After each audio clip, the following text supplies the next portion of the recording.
a title, appropriateness of the title, yes.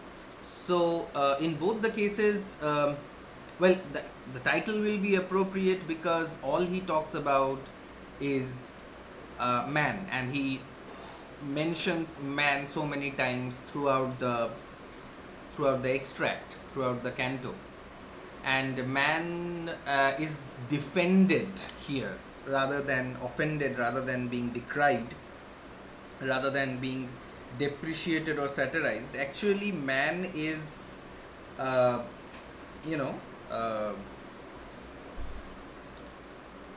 it can be considered to be a defense of man. That why is man here and why is man not bad, and stuff like that. Um, so that will cover the title of the essay, why the title is appropriate. And there are so many philosophical questions concerning the place of man in the scheme of things. So man is the central subject here, and if you only give these 2 points with proper examples, then I think 5 marks question will be covered. And as a satire, well, it's a satire in the sense that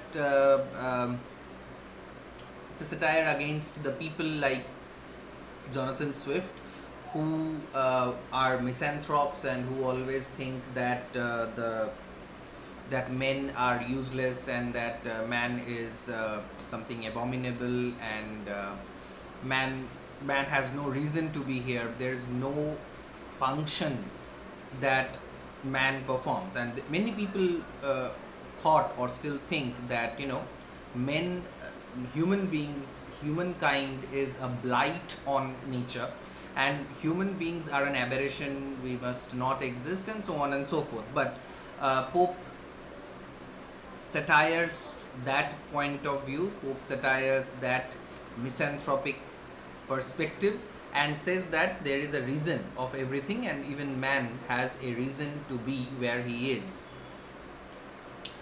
There is a satire also on the fact that we think that we are better as human beings.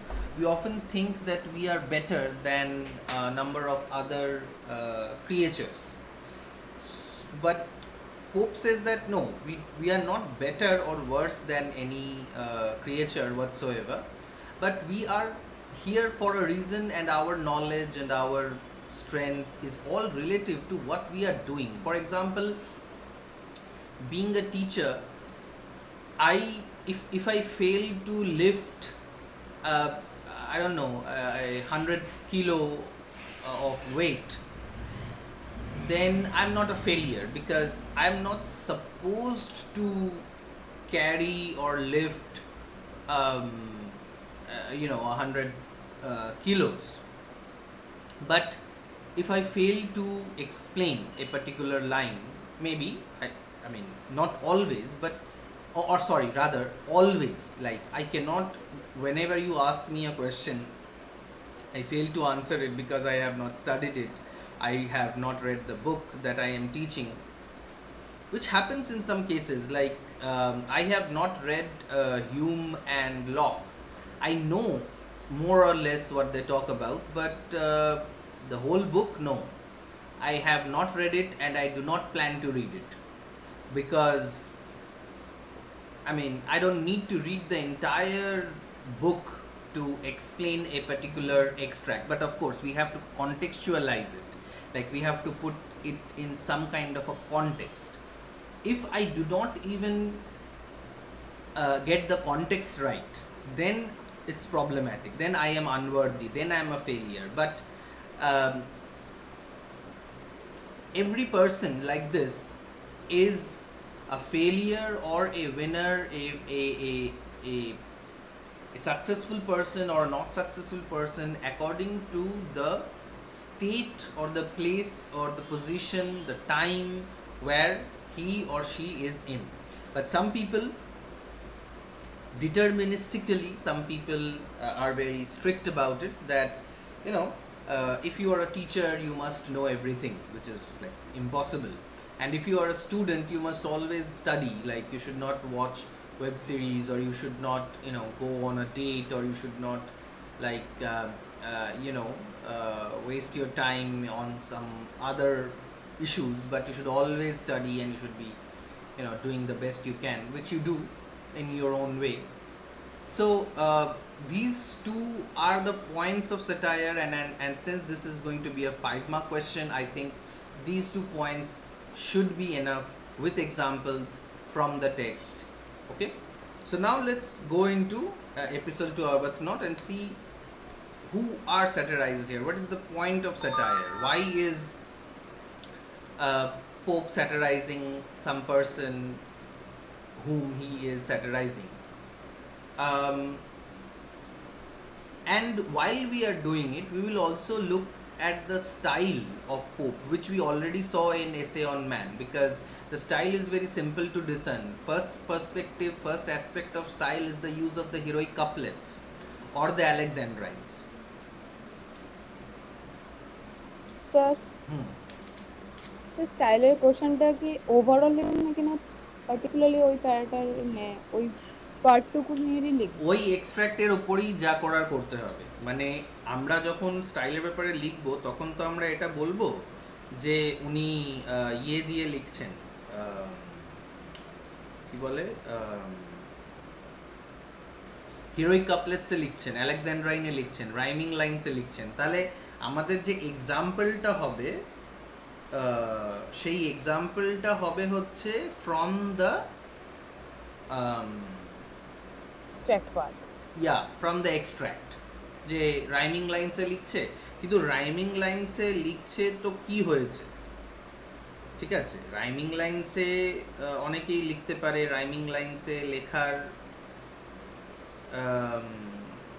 ভ্যালিউটা কি সেটা আমাদেরকে জানতে হবে, যে why rhyming lines and what is it doing.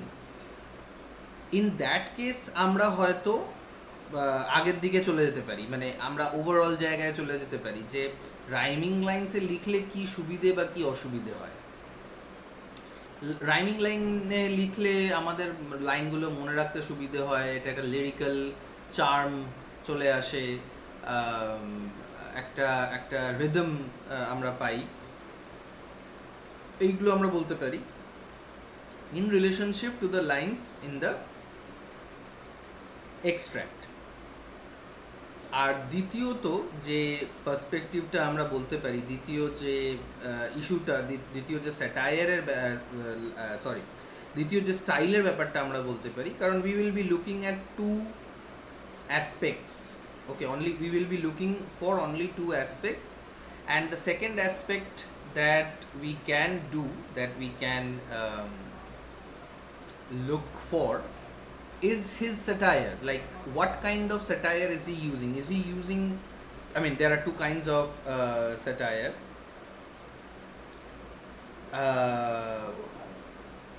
Juvenalian and Horatian. I don't know if I had mentioned this earlier to you, but the Horatian satire is rather mild. It's jovial, it's humorous, and Juvenalian satire is very harsh, it's very acidic.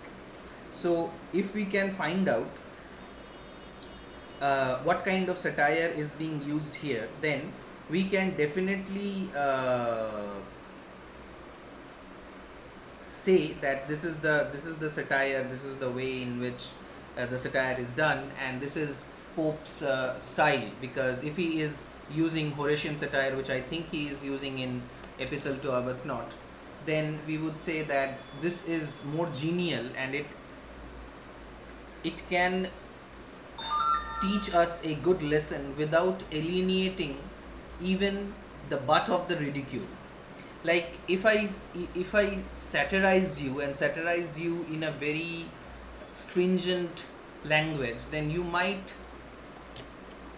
be alienated from me, you might be angry. But if I satirize you and instead of getting angry, you actually laugh, and then you understand that why am I saying this against you, then it might go a long way in making you making you understand, it might go a long way in uh, telling you that you should or should not do something or the other. So there are two ways of saying something. If you say it in a funny, humorous way, then it might be uh, easier to be accepted. But if you are in a scolding, if you are saying it in a scolding vein, then it might do more harm than it might do some good. Okay, so let's see what we are dealing with here in uh, Epistle to Dr. Arbuthnot. So let's porous tremble. What? That thing of silk? Sporus, that mere white curd of ass's milk. Let sporus tremble. Now, sporus, I think, is the target of satire here. Sporus might be the person who is Pope's literary rival or Pope's rival in popularity. I think Sporus could be Jonathan Swift, with whom he had a kind of a love-hate relationship, or Sporus could be another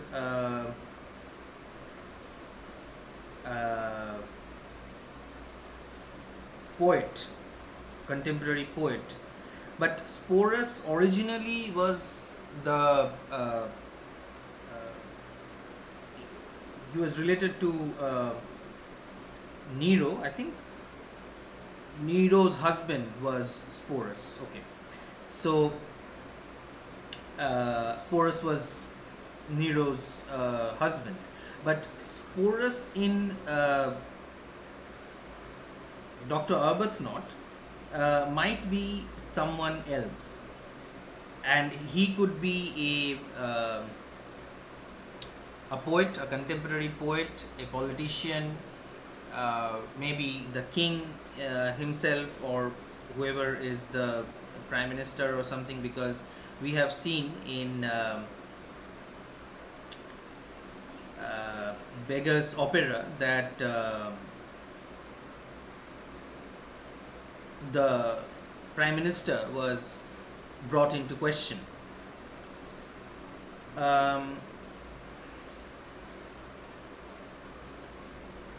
So here in this poem, Sporus is actually John Hervey, and there is another character who is the disguised Joseph Addison, and Joseph Addison is Atticus, and Sporus is John Hervey. Okay, and according to I don't know. According to Pope John Hervey, was a sexual pervert. He was malicious and he was always attacking Pope, and he made fun of Pope's short height and his bent stature. But John Hervey was kind of a pervert and a kind of a dangerous person, according to Pope. And Atticus, we do not find Atticus in this extract, and Atticus is Joseph Addison, who had a lot of talent, who had a lot of literary talent, but he was like rather, he went paranoid later, and he thought that everybody was out to get him, and so he started attacking everyone else. Or maybe there was some kind of a politics involved also. Because some people were Whig and some people were Tory, and so there was a struggle about that also. However, here, strangely, Pope is not directing his satire, or Pope is not directly satirizing Joseph Addison or John Hervey. He is writing a letter to his friend, Dr. Arbuthnot, who himself was also a poet, a writer. and there he is bitching about Sporus. Like, we bitch about our common enemy. Like, we laugh at how that person walks and how that person talks, and we we imagine so many things about that person, and we make fun of that person in our private conversation. And here, Pope disguises John Hervey as Sporus because Nero's husband, Porus, in the mythology, perhaps was also a pervert person, and he was, a sexually uh, weird person, and so is Sporus. So is John Hervey, according to Pope. So let Sporus tremble. What? That thing of silk. Sporus, that mere white curd of ass's milk. So Sporus is a curd. He's not even milk. He's the curd of his thick. His brain is thick. He's a fool. Yes. Sorry for the interruption, but I couldn't find the line. Couldn't find the line. Doesn't the extract begin with let Sporus tremble, what thing of silk, 305? I mean, are you looking at the... Yes? What is the line number? 305.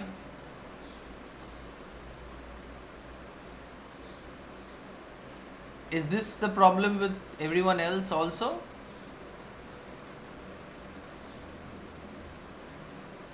Or have you got what I thought I gave you? This is Epistle to Dr. Arbuthnot, and this should begin with let Sporus tremble. Are we on the same page, everyone else?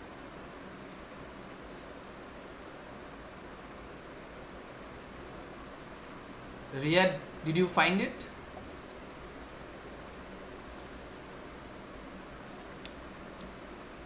Yes, sir. Yes, I have found it. So, where were you looking at earlier? Like some other poem? No, I just couldn't find the line number.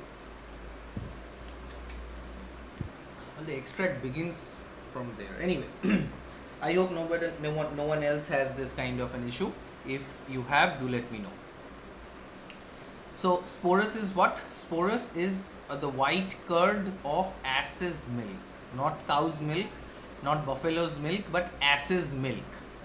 So he is an ass, maybe, and he is a thick curd of ass's milk. I mean, nobody really uses ass's milk. It's not a very common product. I mean, ass's milk is a milk, but it's not a very common product. And Sporus is a ass, and he is made up of ass's milk, and he's actually a curd of this ass's milk. And it's just to say that he is thick, he's foolish. Satire or sense, alas, can Sporus feel? So even if I do direct a satire against him, can Sporus feel it? Because he is foolish, and foolish people cannot get the satire that is directed against them.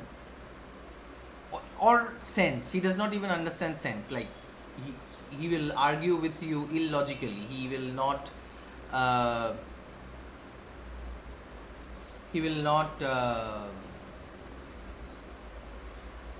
understand sense or logic. And of course, a person who does not understand sense or logic will not be able to appreciate satire either. Who breaks a butterfly upon a wheel? So this is one of the most famous lines, not only from Epistle to Arbuthnot, not only from Pope's poetry, but also in all English literature. breaking a butterfly upon a wheel. So wheel was a device to punish people, which was used in the medieval ages, where a person would be tied to a wheel, and then that the wheel will be turned round and round, so that the person feels dizzy and nauseated, and they vomit, and still the wheel is being turned round and round, and ultimately maybe there's a hemorrhage inside the person's head and the person dies. So the wheel was considered to be a very harsh punishment that could be given to a person. But to break a butterfly upon a wheel, you use a wheel to break a man, like to interrogate a man, to tame a man, to tame a person. But you don't really need the wheel to break a butterfly. You do not really need to use so much strength uh, to destroy a butterfly. And perhaps John Harvey tried to use all his political clout, tried to use all his political strength to destroy the character or to destroy the career of Pope. And Pope says that I'm just a butterfly. I'm just a writer. I am not a political heavyweight. You don't need to throw so much strength against me to destroy me. So it is John Harvey who is a malicious, who likes to see people getting tortured, and just like a cruel young boy who boy or maybe a girl also depends, who catches a butterfly and tears off the wings of the butterfly. Uh, he also tries to do things like these. Um, so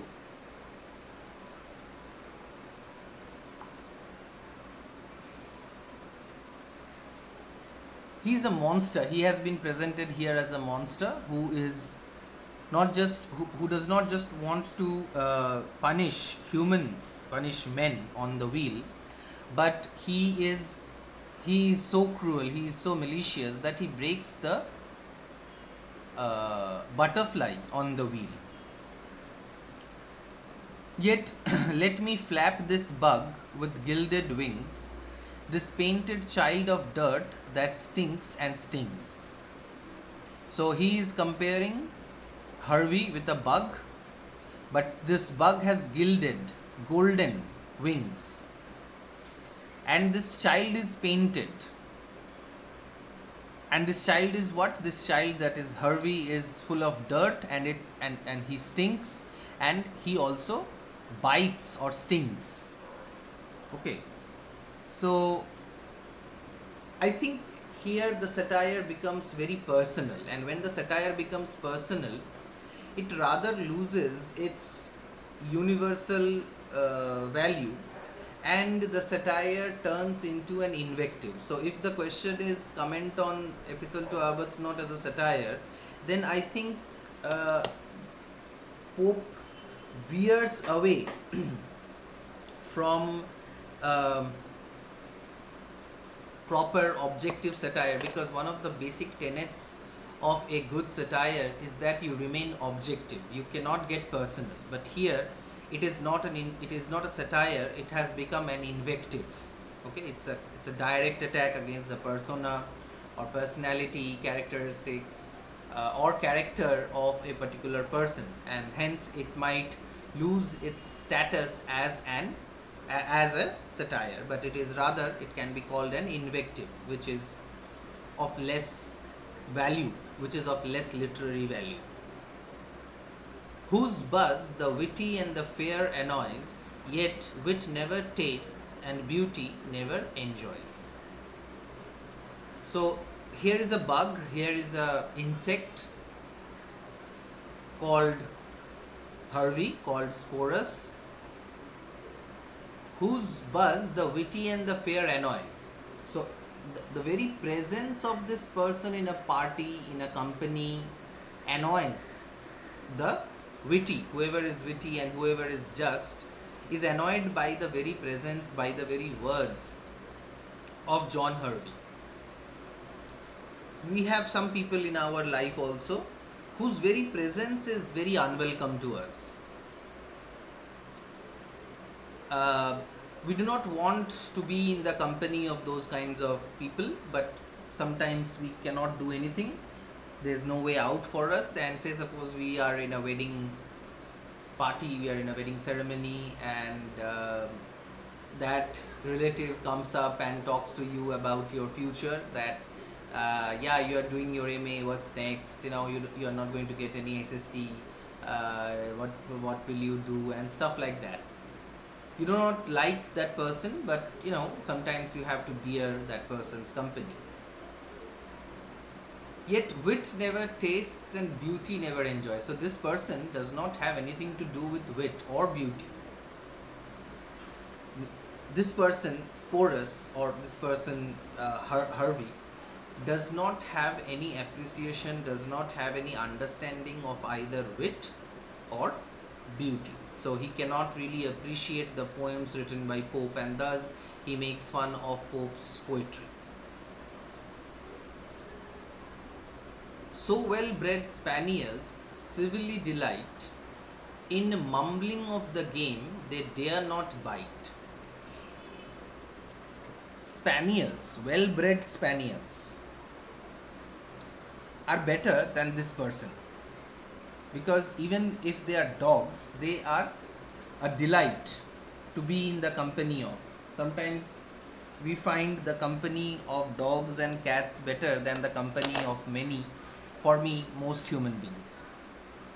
Like, I believe that I would be more happy in the company of animals than human beings. But if the animal bites me, then that's a different issue.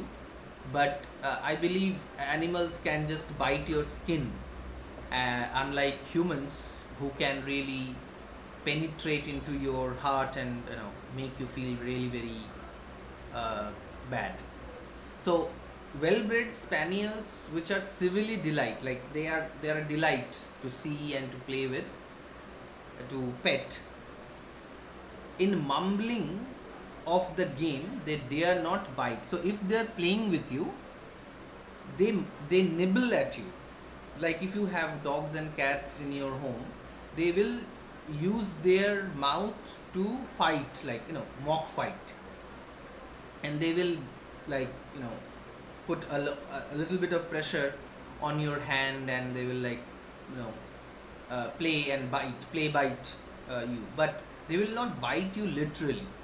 But this Harvey, say suppose he cracked a joke at Pope's expense, and when Pope returned the favor, then Harvey was very angry and he was offended and he was annoyed. There are many people like that in our society, in our acquaintance also, that they will crack a joke at you, but if you crack a joke at them, they are going to be furious.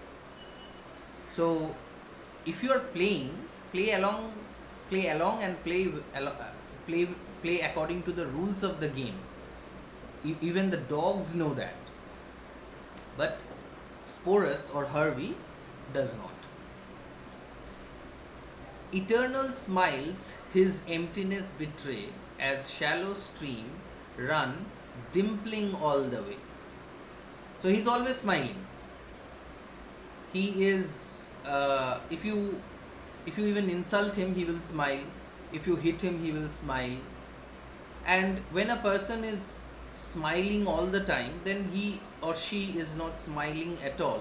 He or she has got nothing to say, and thus they smile.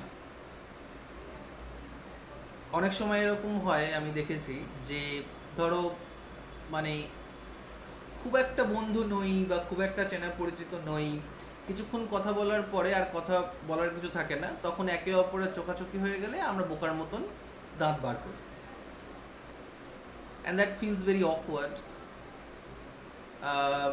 But it also means, when you are smiling and not talking, it also means that you do not have anything to say. And foolish people, though usually they have a lot to say and say foolish things, of course,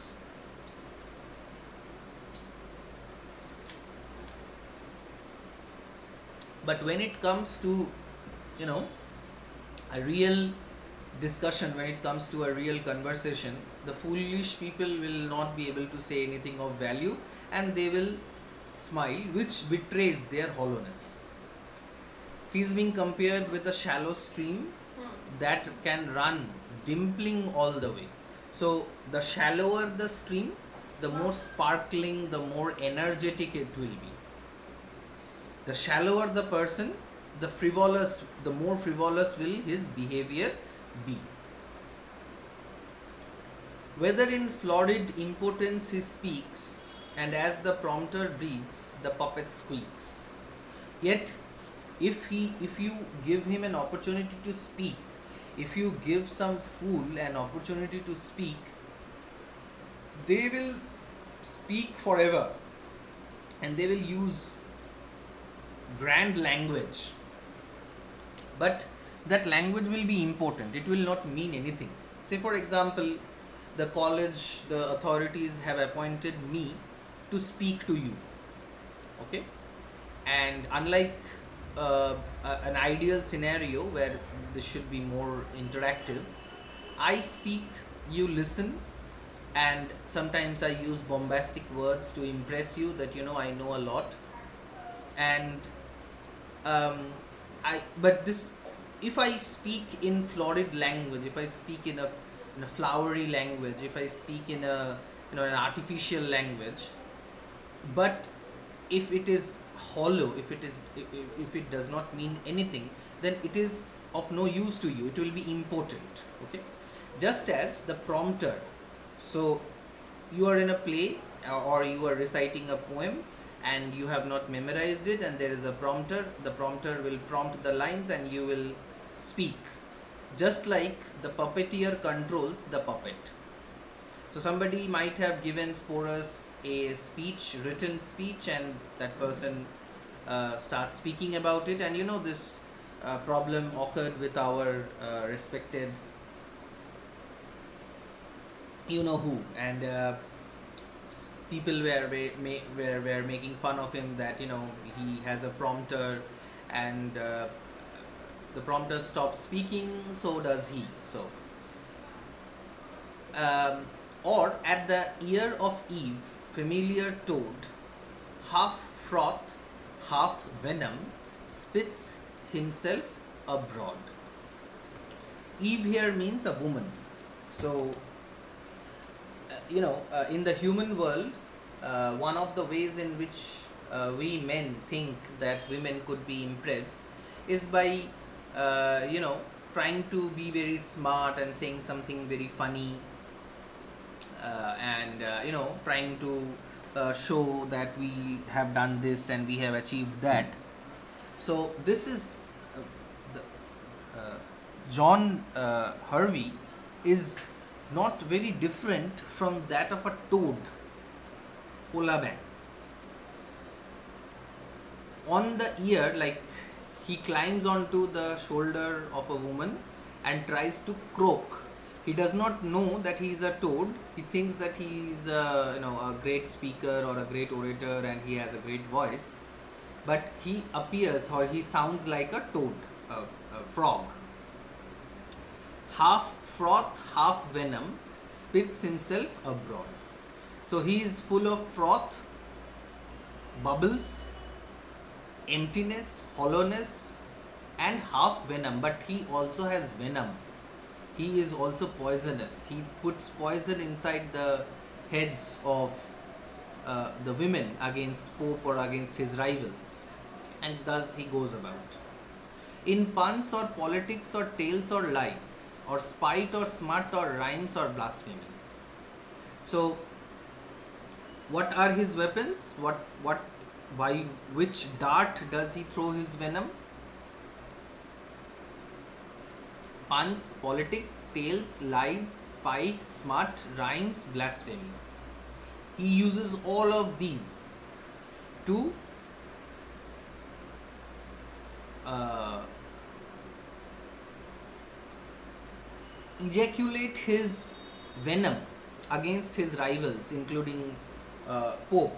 So he's lying, he tells tales, and he manipulates, he spites people, he also uses rhymes because he's a poet also.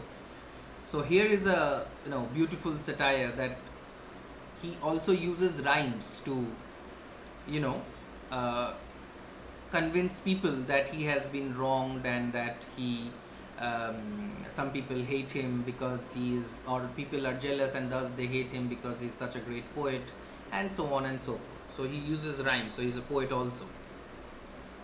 His wit all seesaw between that and this, now high, now low, now master up, now miss.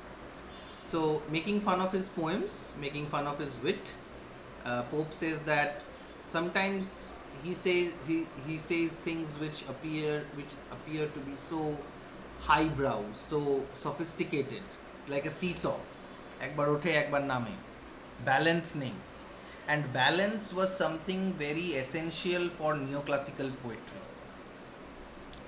Without balance, no matter how much wit you have, you are not really very useful. Say for example, if you take this into the context of IPL, that if you do not have you have a lot of talent, but you are unpredictable, like the West Indies team.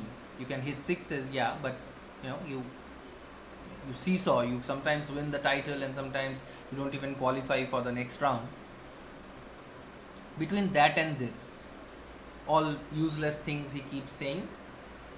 So his wit is sometimes high, sometimes low.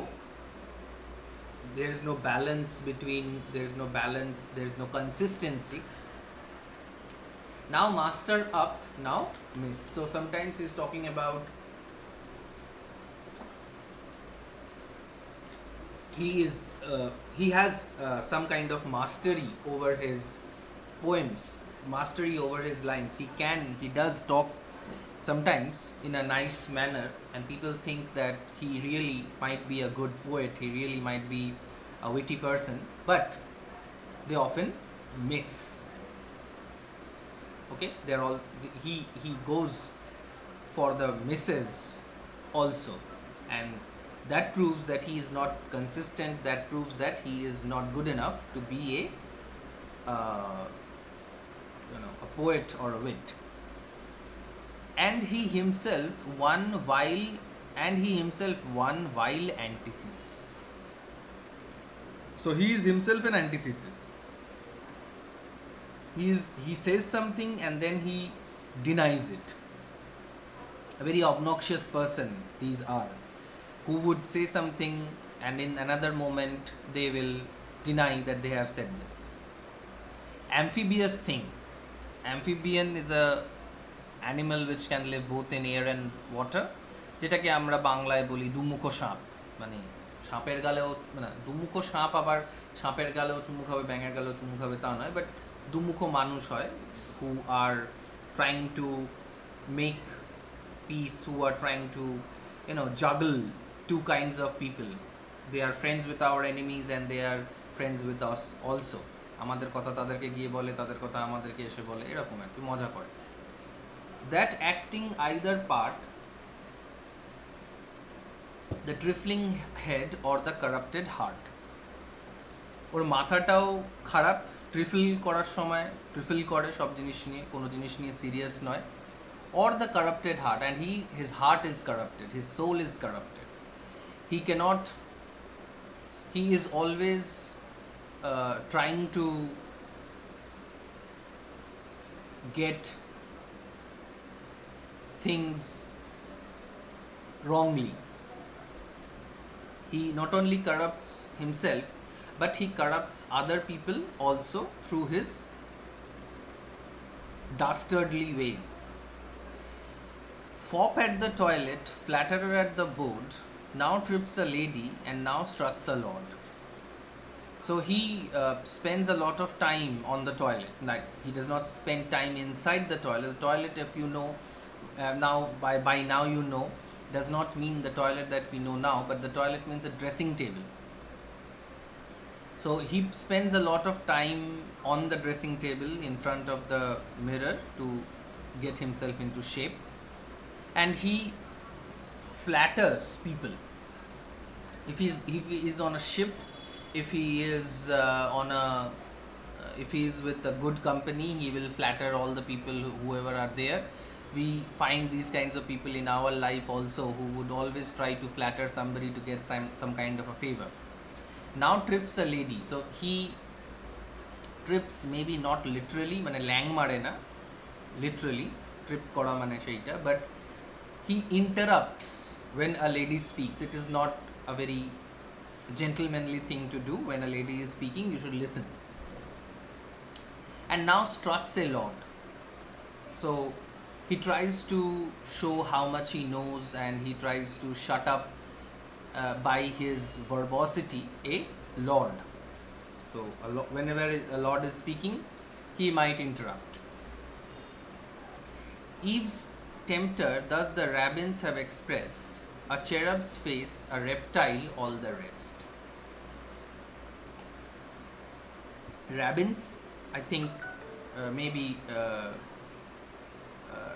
rabbis, the Jewish priests.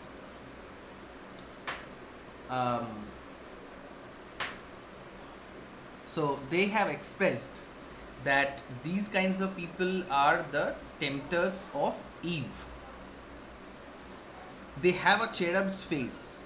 John Harvey perhaps was handsome, and he had a beautiful face, a handsome face, but rest of it is reptilian. Just like he brings in the allusion or reference of Bible, and this could add to the style of Pope, that Pope brings in a biblical allusion and compares Harvey with the tempter of Eve, that is Satan. Beauty that shocks you, paths that none will trust, wit that can creep, and pride that licks the dust. So his beauty is something very shocking, and he has paths, he has an intellect, he has a character which cannot be trusted, because his wit is creepy. His wit will make you creep all over. You will cringe at what he says, and he has such a pride that he will lick the dust. If you are proud, then you are not going to go down, you're not going to bow down. But this person has a kind of a pride that will bend down at the drop of a hat. So as it is being pointed out, that he himself one vile antithesis. He's an antithetical person. All right, so let us stop here today. If you have any questions, you can put them now, or we will finish the meeting. We will stop the meeting.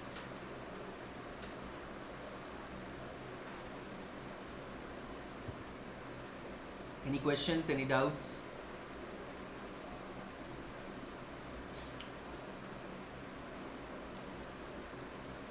Okay, fine. So you may leave the meeting. I am putting an end to it. What from Gulliver or Choke? You are trying to ask for the extract?